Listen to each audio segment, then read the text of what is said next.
నటులు కుల దైవాల? ఎవరు? సినిమా హీరోలు కుల దైవాల? ఏపీని పట్టిపీడిస్తున్న కుల జాఢ్యం వల్ల సమస్య కానిది కూడా సమస్యగా మారుతోంది. టీడీపీ సభ్యుడు నందమూరి బాలకృష్ణ నిండు సభలో ప్రవర్తించిన తీరును తప్పుబట్టాలి. బాలకృష్ణ శాసనసభకు ఎన్నికవ్వడం ఇది మొదటిసారి కాదు, మూడోసారి. సభా మర్యాదల గురించి ఆయనకు తెలియంది అనుకోవడమా? చలువ కళ్లద్దాలను తలపైకి పెట్టి రెండు జేబుల్లో చేతులు పెట్టుకొని ఆయన మాట్లాడడం సభా మర్యాదలను ఉల్లంఘించడమే. జగన్మోహన్ రెడ్డిని పరోక్షంగా సైకోగాడు అని వ్యాఖ్యానించారు. నిండు సభలో సహచర సభ్యుని సైకోగాడు అనడం ఖచ్చితంగా అభ్యంతరకరం కాదు, దుర్మార్గం, అరాచకం.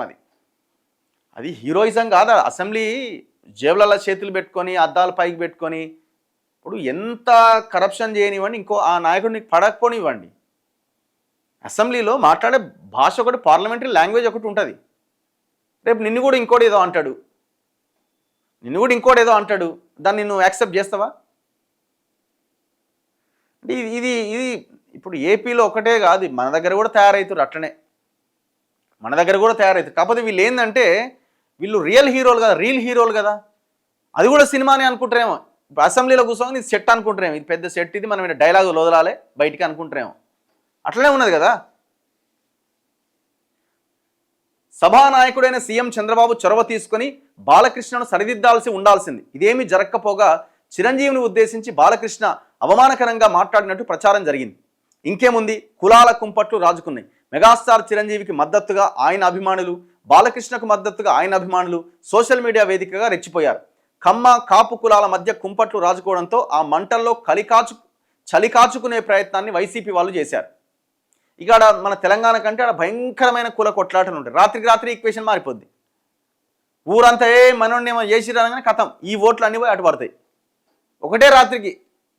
నువ్వు మన దగ్గర మందు గిందు ఇట్లా పైసలు గీసలు నడుస్తుంది, కానీ ఆడ అది కూడా అవసరం లేదు. కులం మీదకి వచ్చినట్టే కథమే. ఇక సీఎం కుర్చీ కోసం 3 కులాల మధ్య మొదలైన ఆధిపత్య పోరు ఇప్పుడు 3 కుటుంబాల మధ్య కేంద్రీకృతమై ఉంది. మెజారిటీ రెడ్లు, క్రైస్తవులు, ఎక్కువ మంది ముస్లింలు వైఎస్ వారసుడిగా జగన్ని మాత్రమే గుర్తించారు. కమ్మవారు చంద్రబాబు కుటుంబానికి సంఘీభావం ప్రకటించారు.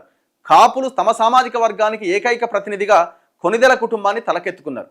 చంద్రబాబు సీఎంగా ఉన్నంత మాత్రాన సగటు కమ్మవారికి ఒరిగింది ఏంటి? అలాగే జగన్ రెడ్డి సీఎం అయితే రెడ్లందరూ లాభపడరు కదా.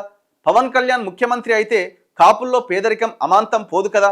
ఈ 3 కుటుంబాలకు చెందిన వారు ఇతర కులాల మద్దతు లేకుండా అధికారంలోకి రాగలరా? కడుపు నింపని కులం కోసం ఈ మూడు కుటుంబాల కోసం కొట్టుకోవడాన్ని ఏమనాలి? దుర్మార్గం అనాలి, అంతకుమించి ఏం లేదు.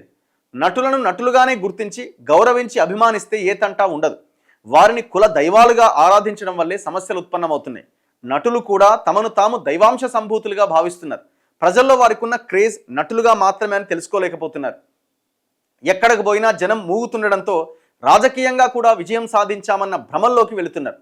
నటులు కూడా తమ పరిమితులు గుర్తించి ఏపీని పట్టి పీడిస్తున్న ఈ కుల జాడ్యాన్ని రూపుమాపడానికి ప్రముఖ సినీ నటులు నడుం బిగిస్తే అప్పుడు వారిని రియల్ హీరోలుగా గుర్తించి సెల్యూట్ చేయొచ్చు. వాళ్ళు రియల్ హీరోలు ఎందుకైతారు? రీల్ హీరోలు, అట్లా మాట్లాడేవాళ్ళు.